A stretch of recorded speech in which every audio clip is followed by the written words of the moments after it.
when I presented that before, I had no scientific evidence. I now do.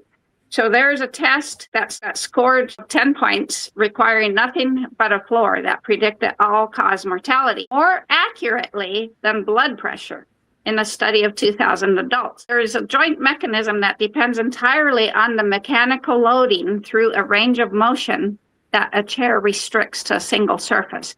And there is a reason that a 3-year-old can sit in a deep squat for 10 minutes and not feel discomfort, while a 65-year-old or a 45-year-old or even a 35-year-old now cannot. Mm-hmm. The reason for this is not aging, it's furniture. Mm-hmm. But your medical doctor will tell you it's aging. Mm-hmm. So last week we talked about the 10-second leg balance. Mm-hmm. Right? One leg balance. The same researcher who did that test published a study in Rio de Janeiro measuring something different. He measured whether the musculoskeletal system can still produce strength, flexibility, and coordination through its full range in older people. So he got 2,000 adults aged 51 to 80. They were asked to sit down on the floor from standing and stand back up again without using their hands, knees, or any external support.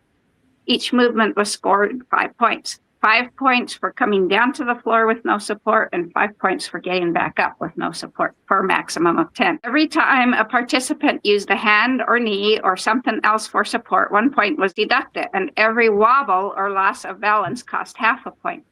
So the scoring was totally biomechanical and not subjective. Each deduction corresponded to a specific compensatory movement that the body was using to substitute for a capacity it no longer held. So a hand placed on a floor during descent means the hip extensors cannot control the lowering through the full range. A knee touching down first means the quadriceps cannot generate enough force to manage the deceleration.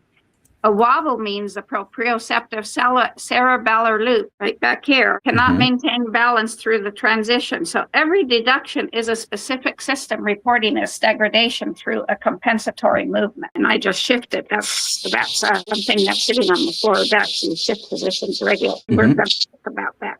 So the study participants then were followed for an average of 6.3 years.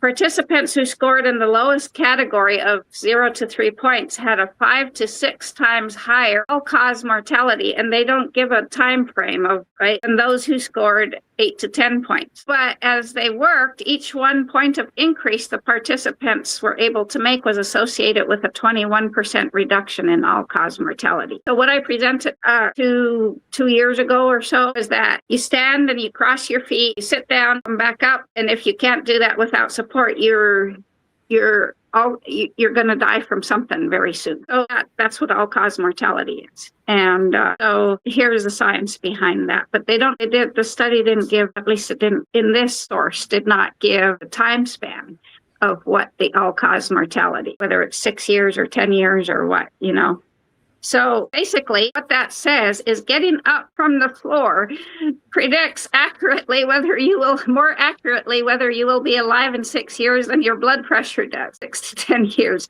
So what is it that floor testing does? Tests that clinics do not. Well, it's basically what the chair eliminated, because a chair is not a neutral resting position. It is a specific biomechanical environment that the body adapts to over decades. And that adaptation has costs that are more invisible, that are absolutely totally invisible until they're measured. So again, a standard chair or couch places hips and knees at approximately 90 degrees of flexion. The ankle remains near neutral, and the spine is either supported by a backrest or unsupported at approximately 90% of hip to trunk angle. So this is one position, one configuration that the musculoskeletal system holds for hours and repeats daily for decades in most of us. And this is true for all office workers.